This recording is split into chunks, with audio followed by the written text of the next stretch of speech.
तो स्वागत है आप सभी का। डिजास्टर मैनेजमेंट का हम लोग सेट 2 देखने वाले हैं।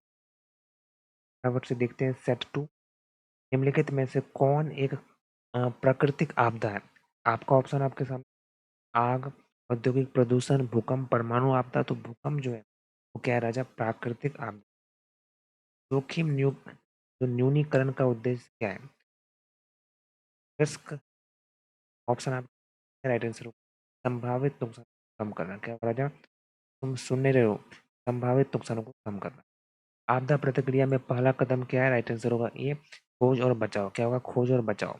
कौन सा संगठन वैश्विक स्तर पर आपदा राहत में मदद करता है? ऑप्शन आपके सामने है। ISRO, UNESCO, UNO, RBI. तो यूएनओ करता है। कौन करता है? यूएनओ।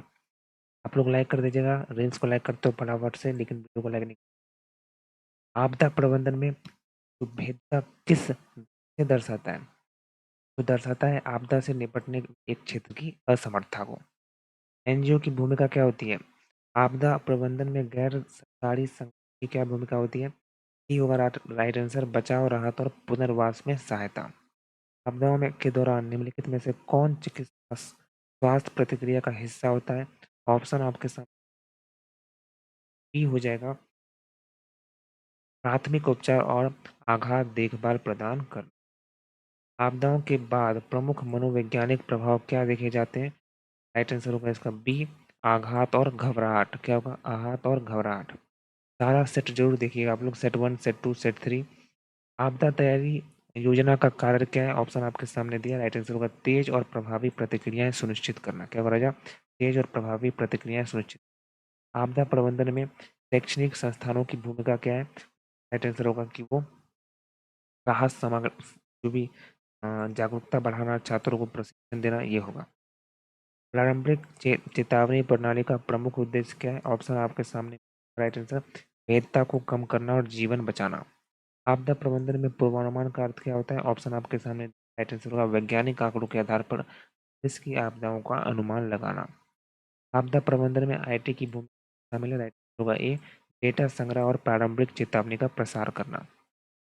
आपदा प्रबंधन में इंजीनियर कैसे मदद करते हैं? राइट आंसर ए होगा, सुरक्षित संरचनाओं का निर्माण करना। आपदाओं में राहत गतिविधियों में शामिल है। ऑप्शन आपके सामने दिया। राइट आंसर क्या होगा? भोजन, पानी, आश्रय और चिकित्सक सहायता प्रदान करना। आगे का जो सेट आएगा 3, सेट 4, बिल्कुल क्वेश्चन आपका लड़ेगा, एग्जाम में लड़ेगा, बिल्कुल देखने को मिलेगा। ट्रू कॉपी राजा, विश्वास मानो। ठीक है, तो आगे का सेट जरूर देखिएगा। उसके लिए क्या चाहिए? मोटिवेट हम लोग करते रहिए। आपदा के दौरान घबराहट से क्या होता है? राइट आंसर होगा चोटें और अस्वस्थ बढ़ना। मानव निर्मित आपदा का उदाहरण क्या है? मानव निर्मित आपदा क्या है राजा? परमाणु एक्सीडेंट, मतलब परमाणु दुर्घटना, जो मानव के द्वारा किया जाता है। जो डिजास्टर होता है उसमें सबसे महत्वपूर्ण कदम क्या है? ऑप्शन आपके सामने दिया हुआ। राइट आंसर क्या है? आपदा की तैयारी। सर क्या ये सब एग्जाम में नहीं आएगा? बिल्कुल आएगा राजा, बिल्कुल आएगा। आगे भी आपको सारा का सारा एमसीक्यू रहेगा, वीडियो जरूर देखना होगा, है ना। जैविक आपदा का उदाहरण क्या है? जैविक आपदा हम लोग क्या कहते हैं? अर्थक्वेक कहेंगे या एपिडेमिक, मतलब महामारी। क्या कहेंगे? महामारी। ठीक है सर, समझ गए। सर मोटिवेट कैसे? लाइक करके कर सकते हो, लाइक कर दीजिएगा। आपदाओं के दौरान मनोवैज्ञानिक प्रबंधन का हिस्सा कौन सा है? ऑप्शन आपके सामने दिया। राइट आंसर परामर्श और भावनात्मक समर्थन। आपदा के दौरान अफवाहें कर सकती है, घबराहट और भ्रम फैला सकती है। आपदाओं में प्राथमिकता उपचार मुख्य रूप से किसके लिए होता है? ऑप्शन आपके सामने दिया। राइट आंसर होगा घायलों के लिए तत्काल चिकित्सा सहायता। ये ये जो पढ़ा रहे हैं फर्स्ट सिटिंग, सेकंड सिटिंग, सारे बच्चे के लिए। निकासी का क्या अर्थ है? निकासी का अर्थ है राइट आंसर बी होगा, खतरनाक क्षेत्रों से लोगों को निकालना। बहुत सारा है क्योंकि अलग अलग सेट बनेगा, अलग अलग परीक्षा होगी का सारा क्वेश्चन आपको यहीं से छपेगा। आपदा प्रबंधन में पुनर्वास का अर्थ क्या होता है? भाई फिर से हम लोगों को क्या करना? प्रभावित लोगों को उनके जीवन को फिर से बनाने में मदद करना। आपदा प्रबंधन में समुदाय की भागीदारी किससे मदद करती है? होगा प्रभावी प्रतिक्रिया और पुनर्प्राप्ति। आपदा के बाद आघात होता है, शारीरिक और मानसिक आघात होता है। ठीक है, ये खोज और बचाव में शामिल क्या है? ऑप्शन आपके सामने होगा, वे पीड़ितों को ढूंढना और मदद करना। आपदा के दौरान दिया गया आश्रय क्या कहलाता है? टेम्पोररी हाउसिंग कहलाता है। क्या कहलाता है? Temporary housing. चलिए, आपदा प्रबंधन में शैक्षणिक संस्थाओं की भूमिका में शामिल क्या-क्या चीज़ें? राइट आंसर होगा जागरूकता फैलाना और प्रशिक्षण देना। आपदा प्रतिक्रिया योजना में पहला कदम क्या है? पहला कदम है राजा असेसमेंट करना, मतलब क्षति का आकलन करना। सारे बच्चे बोलेंगे यस यस। आपदाओं में संचार का महत्वपूर्ण क्या है? कि भाई वो समय पर जानकारी साझा करने की। आपदाओं में संरचनात्मक विफलताएं का मतलब क्या है? राइट आंसर होगा बी, पुल और इमारतों का ढह जाना। युद्ध और आतंकवाद किसका उदाहरण है? मैन-मेड डिजास्टर है, मानव निर्मित है ना।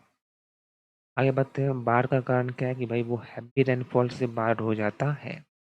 आपदा तैयारी योजना क्या है? कि वो भविष्य की आपदाएं के लिए दीर्घकालिक योजना बनाना। बचाव कार्य का उद्देश्य क्या है? कि वो जीवन बचाना और अधिक नुकसान को रोकना। मॉक ड्रिल का आयोजन किसके लिए किया जाता है? राइट आंसर होगा आपदा तैयारी प्रशिक्षण के लिए। भूस्खलन का कारण क्या? राइट आंसर ये होगा भारी वर्षा और ढलान की अस्थिरता। सुनामी किससे उत्पन्न होने वाली आपदा है? राइट आंसर ये होगा समुद्र के नीचे भूकंप। समझे क्या? आपदा प्रबंधन का मुख्य उद्देश्य क्या है? मुख्य उद्देश्य है कम से कम करना लॉस को, जो भी लाइफ और प्रॉपर्टी का जो लॉस, कम से कम। आपदा प्रबंधन के मुख्य चरण कौन कौन से हैं? राइट आंसर होगा तैयारी, समन, प्रतिक्रिया, पुनर्प्राप्ति। ये वाला। भूकंप किस प्रकार की आपदा का उदाहरण है? राइट आंसर होगा ये भूवैज्ञानिक आपदा है। क्या? भूवैज्ञानिक आपदा है। निम्न में से कौन सी एक मानव निर्मित आपदा है? जैसे न्यूक्लियर एक्सीडेंट ही आएगा। सुन नहीं रहे हो राजा? न्यूक्लियर एक्सीडेंट आएगा, टिक लगाना वहीं पे। भारत में आपदा प्रबंधन को नियंत्रित करने वाला अधिनियम, राइट आंसर सही होगा डिजास्टर मैनेजमेंट एक्ट 2005। क्या होगा? Disaster management act 2005। एनडीएमए का पूरा नाम क्या है? एनडीएमए का पूरा नाम क्या है राजा? National Disaster Management Authority. Tsunami किसके कारण उत्पन्न होती है? तो ये बोथ मतलब अर्थक्वेक, समुद्र के नीचे भूकंप और ज्वालामुखी विस्फोट करना। अगला है चक्रवात का मुख्य खतरा किस में से कौन सा नहीं है? अर्थक्वेक। क्या होगा? अर्थक्वेक। भूकंप नहीं है, पूछ रहा है, नहीं है। आपदा प्रबंधन में एनजीओ की भूमिका क्या होती है? तो रिलीफ करे, डिस्ट्रीब्यूशन, राहत वितरण को बांटे, वितरण करे। निम्न में से कौन सी धीमी गति से उत्पन्न होने वाली आपदा है? तो ये ड्राफ, जब सूखा पड़ना। इतना ही रहने दीजिए, नेक्स्ट हम लोग सेट 2 में देखेंगे। मानता हूँ 70 क्वेश्चन आएंगे, 70 नहीं 100 क्वेश्चन करेंगे, पूरा छपेगा आपके एग्जाम में। आगे का जरूर लोग देखिए।